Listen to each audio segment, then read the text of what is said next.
We're not inferior people. Society may call us nobodies, but our history is rich with nobodies that became somebody.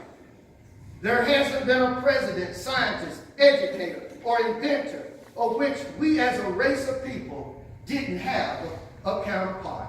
And we can start with the first president of these United States of America and just call the roll. Show me a George Washington, and I'll show you a Christopher Adams, a black man who was the first person killed in the American Revolutionary War. Show me the great inventor Benjamin Franklin, and I'll show you a great mathematician, astronomers, and celebrated inventor called Benjamin Banneker. Show me an Abraham Lincoln, and I'll show you a nobody who became somebody, a runaway slave by the name of Frederick Douglass.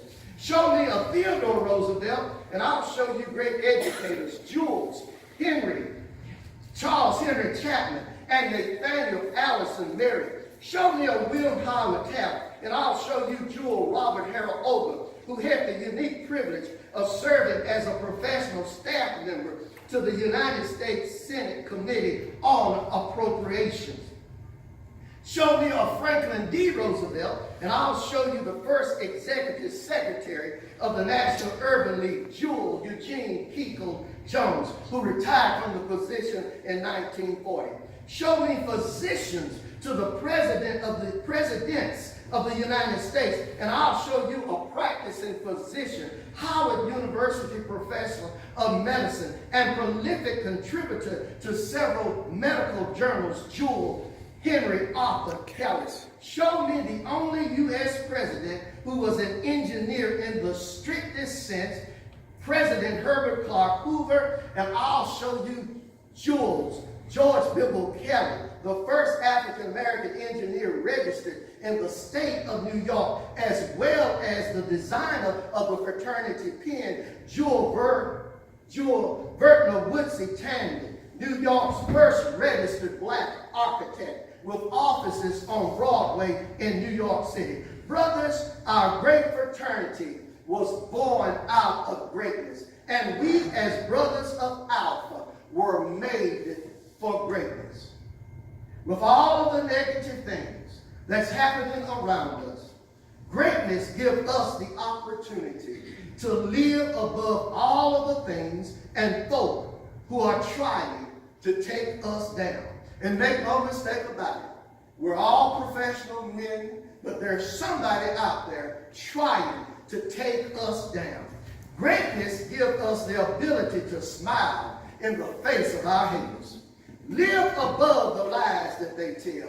Live on top of the world. Live above the fact that you were mistreated and perhaps abused. Live above the past and live in the future. Once again, we are somebody. We were made for greatness. Therefore, each of us ought to get up early in the mornings, every morning, thankful that we were made in the very image of God. David said in Psalm 139 and 14, I praise you, God, because I was wonderfully and fearfully made. Brothers, be thankful that you were made in the very image of God. Be thankful that you are wonderfully made. Be thankful for being modeled from shapeless nobodies into works of art. Be thankful for the kinky hair or lack of hair. Be thankful for the heavy lips and wide noses. Be thankful for the midnight black, tobacco sack brown, pecan tan, and melon yellow paint on our faces. And just in case, with all that's happening in the world around us, that if any of you have forgotten, God does not make any joke. You are somebody. We were made for greatness. We were made to do this. We were made for this purpose. In spite of all the negative things the world has done to us, we must live above it, walk in our greatness, and never forget, great power comes with great responsibility. Brothers, we were made for greatness. In conclusion, brothers, I simply say thank you, and may God continue to bless you as you walk in greatness.